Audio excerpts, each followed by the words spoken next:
Good afternoon. Today in my presentation, I'll be talking about Albert Bandura and his influences on our educational ideas. So Albert Bandura is a psychologist and studies human behavior. He was one of the first to propose that human personalities are varied and complex and they come from an interaction between behavior, social, and innate factors. His early works focused on modeling the idea that learning occurs through observation.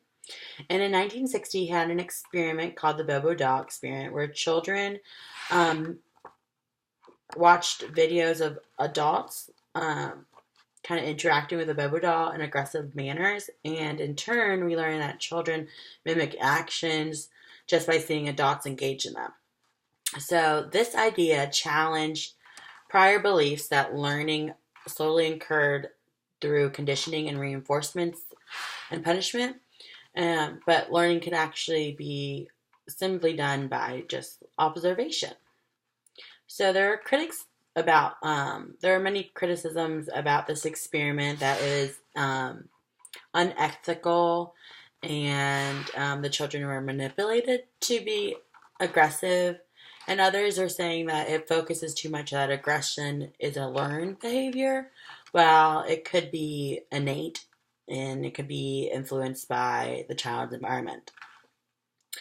So, through observational learning, Albert Bandura has an idea of a theory called social learning theory.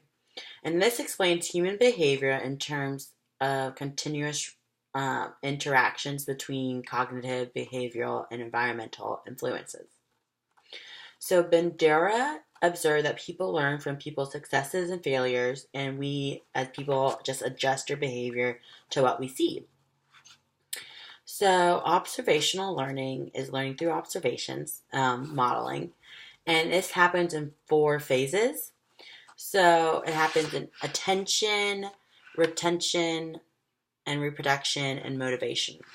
So in the attention phase is where students pay attention to the model and pick up significant aspects of what they're needing to learn. So in the classroom setting, this tells us, like, just as for teachers to have attractive and interesting, learning aids. So students will pick up and pay attention. So in the retention stage, students have to translate what they're seeing in their minds to remember it.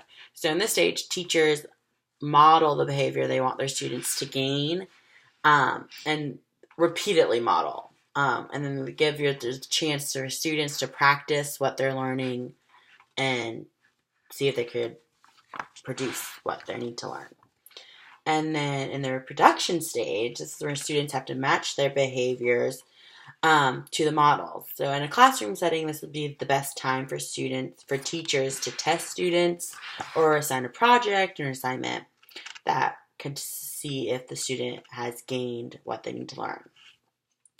Then our last phase is the motivations phase. In a classroom setting, this is like getting an A or well done, and students imitate the learned behavior so they can gain the A or the reinforcement of good job, you're doing great. Another educational influence Bandura was his idea of self-efficacy. Self-efficacy is a person's belief in their ability to produce desired results by their own action. So there's 4 ways to develop the high self-efficacy.